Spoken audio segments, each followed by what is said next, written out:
तो आज हम सीखने वाले हैं स्किन टाइप्स के बारे में, क्योंकि यहाँ पर ही जो है ना हम गलती करते हैं कि हम अपनी स्किन टाइप की चीजें नहीं लगाते अपने फेस पे, हम कोई और चीजें लगाते हैं, तभी कहते हैं हमारा मेकअप काला हो गया, मेकअप फट गया, मेकअप क्रेकी हो गया, पेची हो गया। ये सारे मसले जो आते हैं ना यहीं से शुरू होते हैं और यहीं पर ही हम जो है ना इग्नोर करते हैं। हो सकता है आपने स्किन टाइप सुना और आप वीडियो छोड़ दो, लेकिन नहीं, ये एक ऐसी प्रोफेशनल क्लास है जो कि आपने लाजमी जो है ना पूरी मुकम्मल देखनी। अगर आपको ये वाली नॉलेज हो गई ना तो आप इजीली मेकअप कर पाओगे, एटलीस्ट अपना तो सही। तो अभी आप ये भी सवाल करोगे कि दीदी आप ही स्किन टाइप को कैसे जाने, स्किन टाइप हमारी कैसी है, कैसे पता चलेगा? तो देखिए, सबसे पहले आपने करना क्या है कि सुबह को जब आप उठते हो तो आपके फेस का जो टेक्सचर होता है ना वो ही आपकी स्किन टाइप बता सकता है कि आपकी स्किन टाइप क्या है। आपने सिंपली क्या करना है अपनी स्किन टाइप को जानने के लिए कि सुबह जब आप उठोगे बिना किसी फेस वॉश की, आपने बिल्कुल फेस वॉश वगैरह नहीं करना है, सही है। आपने क्या करना है, आपने जो है ना टिश्यू पेपर ले लेना है, ठीक है। टिश्यू पेपर लिया आपने और अपने फेस पर टैप किया, ठीक है। आप जब अपने फेस पे टैप करोगे ना तो आपको पता चल जाएगा कि वेदर आपकी स्किन ऑयली है, वेदर ड्राई है, क्या है। आपने जस्ट टिश्यू पेपर लेके अपने फेस पे टैप करना है। अगर आपके फेस से ऑयल छूटा है, रिलीज हुआ है, तो इसका मतलब आपका फेस ऑयली है, पूरे फेस पे ऑयल है। तो अगर आपकी स्किन पे कोई ऑयल नहीं है बल्कि आपकी स्किन जो है वो बिल्कुल टाइट, इची, पेची टाइप की लग रही है, तो मतलब आपकी स्किन ड्राई है, ठीक है। और अगर आपकी स्किन पे कहीं पर तो ऑयल है और कहीं पर तो ड्राइनेस है, तो मतलब आपकी स्किन कॉम्बिनेशन है, ठीक है। और अगर आपकी स्किन पे कहीं पर भी ना ऑयल है ना ड्राइनेस है, बिल्कुल नॉर्मल है, ना तो उस पे कोई ऑयल है ना ही कोई उस पे ड्राइनेस है, तो वो नॉर्मल स्किन टाइप है, ठीक है। ऑयली स्किन वालों की क्या निशानी है कि उनके फेस पर ऑयल भी होता है और दूसरा उनके ओपन पोर्स का काफी इशू रहता है फेस पे से। ये ओपन पोर्स बहुत ज्यादा उनके होते हैं और जिससे हर वक्त जो है वो ऑयल रिलीज हो रहा होता है, ठीक है। उसके बाद कॉम्बिनेशन स्किन जो होती है ना वो ड्राई स्किन और ऑयली स्किन का बच्चा होती है, ये इन दोनों में से निकला। दरअसल होता कुछ इस तरह से कि आपकी स्किन जो है ना वो सीजन पे भी चल रही होती है कि कभी ड्राई कभी ऑयली, कभी ऑयली कभी ड्राई, कभी पूरा फेस जो है वो ड्राई है लेकिन टी जोन जो एरिया है टी वो हमारा ऑयली है, कभी टी जोन ड्राई है, ज्यादातर टी जोन ऑयली होता है बाकी ड्राई होता है। टी जोन क्या होता है वो मैं आपको समझा देती हूँ कि टी जोन जो है ना हमारे फेस में इस तरह से ये जो है ना फोरहेड से लेके नोज से लेके चिन तक जो है एरिया हमारा टी जोन होता है। मैंने साथ ये पिक्चर आपको दिखाई ताकि आपको समझ में आ जाए कि टी जोन क्या होता है, क्योंकि बहुत सारे लोग बोलते हैं ना टी जोन, तो बहुत सारी लड़कियों को समझ नहीं आता कि टी जोन होता क्या है। जो टी बना हुआ है ना ये ज्यादातर कॉम्बिनेशन स्किन वाली गर्ल्स का जो है ना ऑयली होता है, ठीक है। और बाकी जो रेस्ट ऑफ फेस है वो सारा ड्राई होता है, सही है। उसके बाद सेंसिटिव स्किन की बारी है, तो सेंसिटिव स्किन जो है ना कोई भी चीज उनको सूट नहीं करती। मिसाल के तौर पे मैं ये क्रायोलिन ट्रीटमेंट से लगा रही हूँ, अगर मैं कोशिश करूंगी किसी और बेस पे शिफ्ट करने के लिए, तो मैं जैसे ही अप्लाई करूंगी मुझे या तो पिंपल निकल आएंगे, रैशेस हो जाएंगे, रेडनेस हो जाएगी।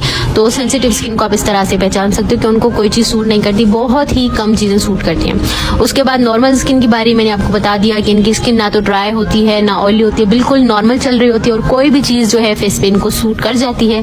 ये आराम से जो है ना कोई भी चीज लगा सकते हैं, इनकी स्किन बड़ी अच्छी होती है और ये बहुत ही रेयर स्किन होती है क्योंकि ऐसी कोई स्किन होती नहीं है। ज्यादातर बेबी स्किन ही हो सकती है कि जिसमें ना ड्राइनेस हो ना ऑयलीनेस हो, तो इस तरह से, ठीक है ना। तो ये जी हमारे स्किन टाइप्स थे। ये वो चीज है जो हम लोग करते ही नहीं है, जो कि बहुत जरूरी है। यहीं पर ही हम लोग ना मार खाते हैं कि हमारा मेकअप यहीं से खराब होना स्टार्ट होता है और हम क्या समझते हैं कि हमारा बेस खराब है, हमारा पाउडर खराब है, हमारा प्राइमर खराब है। यही वो चीजें हैं जो सैलून्स में की जाती हैं, तो उनका मेकअप इतना फ्लॉलेस लॉन्ग लास्टिंग रहता है। हम क्या करते हैं, बस डायरेक्टली प्राइमर लगा दिया, डायरेक्टली फाउंडेशन अप्लाई कर दिया, तो बेस जो है वो हमारी खतरनाक ही लग रही होती है। तो ये जो सी है ना इसका मतलब है क्लींजिंग, ठीक है। उसके बाद है जी टोनिंग बहुत जरूरी है। ये जो हमारे पोर्स होते हैं ना फेस पे, इनको श्रिंक करने के लिए टोनर बहुत ज्यादा जरूरी होता है। उसके बाद जी मॉइस्चराइजिंग की बारी है, जो कि हम बिल्कुल नहीं करते, समझते हैं ये सीजन में होता है, गर्मियों में तो नहीं करना होता, सर्दियों में करना होता है। तो ये जो हमारे दिमाग में बातें पता नहीं कहाँ से आई है ना, तो उनको आप निकालें और इस चीज को आप एक्सेप्ट करेंगे, सारी चीजें हमने करनी है, देन ही हमारा मेकअप फ्लॉलेस बनेगा। उसके बाद जो है ना फेस स्क्रब, ठीक है, और फेस पैक, ये जरूरी है लेकिन ये होता नहीं है। मिसाल के तौर पे आप किसी ब्राइड का मेकअप कर रहे हो तो फौरन आप नहीं लगा सकते उसको, लेकिन एक रात पहले आप ये प्रिपरेशन करो कि फेस पैक भी लगा लो, स्क्रब भी कर लो, ठीक है ना। तो ये बहुत जरूरी है क्योंकि आपकी स्किन को ये नीट करता है और आपके मेकअप के लिए फेस को रेडी करता है। जो क्लींजिंग है ना, क्लींजिंग आप कोई वाइप्स ले लो, ठीक है। वाइप्स बहुत ही ऑन द स्पॉट इमरजेंसी में यही चीज करें कि आपका क्लाइंट है, आपका कस्टमर है, तो आपने सिंपली उसके फेस पे वाइप्स लगा देने। वाइप्स मिलते हैं रिवाज यूके के, ग्लैमरस फेस के, गार्नियर के, बेबी वाइप्स ले लें, न्यूट्रोजेना के मिलते हैं। आपको जो भी है वो आप ले लें वाइप्स, ठीक है, और फेस क्लीन कर लें। उसके बाद टोनर है। टोनर आप मिस रोज का बाय कर सकते हो, रिवाज यूके वालों के मिलते हैं, पॉन्ड्स की बाय कर लो। सबसे बड़ी बात जो है ना, टोनर आप रोज वाटर यूज कर लो, ठीक है। उसके बाद मॉइस्चराइजिंग की बारी है। मॉइस्चराइजिंग हम स्किन के अकॉर्डिंग करेंगे, तो वो मैं आपको आगे चल के बताती हूँ कि आपने कौन सी चीज कौन सी स्किन पे करनी है और कौन सी नहीं करनी। तो ड्राई स्किन वाले हैं वो क्लींजिंग करेंगे, ठीक है, क्लींजिंग वो लाजमी करेंगे। उसके बाद वो मॉइस्चराइजिंग करेंगे। ओपन पोर्स उनके फेस पे नहीं होते हैं, सच खास ऑयलिंग का इशू नहीं होता, तो वो टोनर वगैरह नहीं लगाएंगे, ठीक है। टोनर वो स्किप कर देंगे अगर आपकी स्किन ड्राई है तो, ठीक है। उसके बाद जी ऑयली स्किन वाले तीनों स्टेप करेंगे, CTM करेंगे, CTM क्लींजिंग, टोनिंग, मॉइस्चराइजिंग, तीनों के तीनों करेंगे, सही है।